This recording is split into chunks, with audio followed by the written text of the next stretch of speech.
Hello everyone, it's Monday and I'm going to go ahead and share chapter 7 with you in The Absent Author. Hope you're having a great day.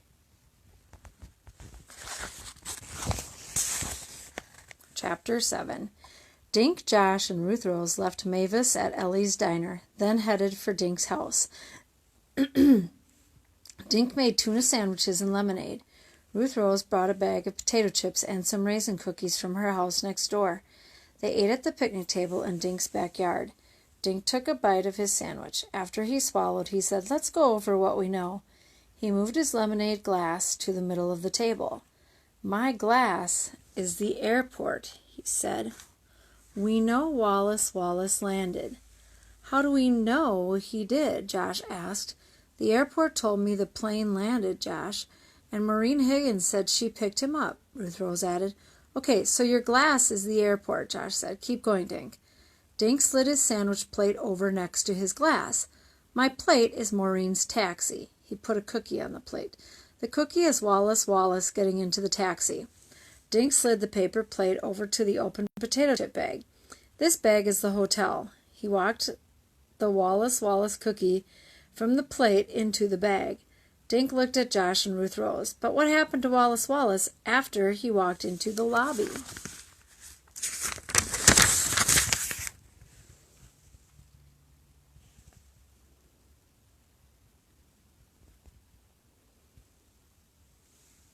"I'll tell you what happened," Josh said. "He lined up 4 cookies in a row.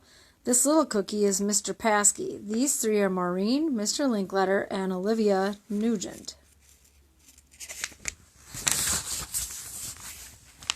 Josh looked up and waggled his eyebrows. "I think these 4 cookies planned the kidnapping together?" Ruth Rose laughed. "Josh, Mr. Parsky and Livy Nugent are friends of ours. Do you really think they planned this big kidnapping? And can you see Mr. Linkletter and my babysitter pulling off a kidnapping together?" Josh ate a potato chip. "Well, maybe not, but someone kidnapped the guy. Our trail led us to the hotel, and then it ended," Dink said. "What I want to know is, if Wallace isn't in the room, where is he?" Dink nibbled on a cookie thoughtfully. "I'm getting a headache trying to sort it all out." Ruth Rose dug in Dink's backpack and brought out 3 Wallace books. "I have an idea." She handed books to Dink and Josh and kept one. "What are these for?" Dink asked.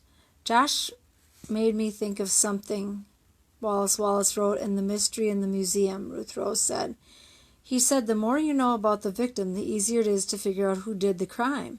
She turned to the back cover of her book. "So let's try to find out more about our victim. Listen to this."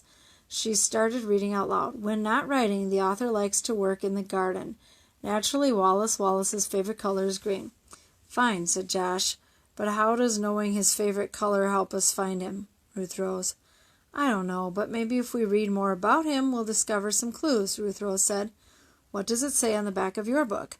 Josh flipped the book over and began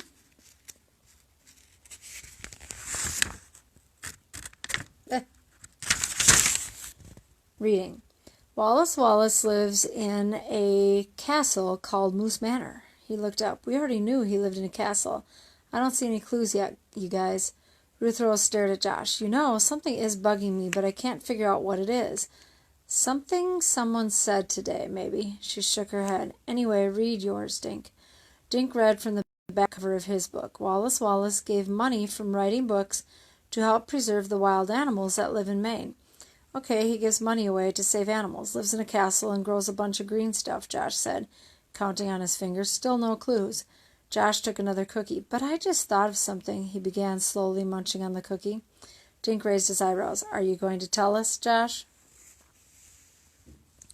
"Well, I was thinking about room 302.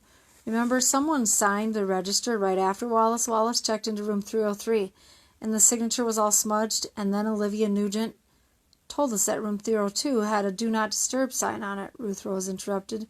"Livy never went into that room at all." Just then Dink's mother drove up the driveway. She got out of the car, waved, and started walking toward the picnic table. "Oh no," Dink said. "If Mom finds out I'm trying to find a kidnapper, she won't let me out of the house. Don't say anything, okay?" "Can't I even say hi?" Josh asked. Dink threw a potato chip at Josh. "Say hi, then shut up about what you know what." "Hi, Mrs. Duncan," Josh said, sliding a look at Dink. "Hi, kids.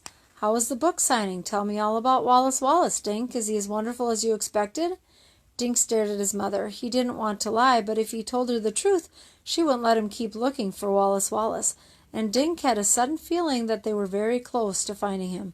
"We can't stop now," he thought. He looked at his mother and grinned stupidly. "Dink, honey, why's your mouth open?"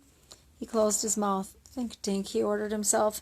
Suddenly Josh knocked over his lemonade glass. The sticky cold liquid spilled into Dink's lap. Dink let out a yowl and jumped up. "Gee, sorry," said Josh. "Paper towels to the rescue." Dink's mother ran toward the house. "Good thinking, Josh," Dink said, wiping at his wet jeans. "But did you have to spill it on me? You had the whole yard." Josh grinned. "Some people are never satisfied. I got you out of hot water, didn't I?" "Right into cold lemonade," Ruth Rose said. Dink blotted his jeans with a handful of paper napkins. "Come on, let's go meet Mavis before my mom comes back. There's something weird happening on the 3rd floor of the Shangri-La." And we'll go ahead and do Chapter 8 tomorrow. Hope you're all having a great day. We'll see you soon. Bye.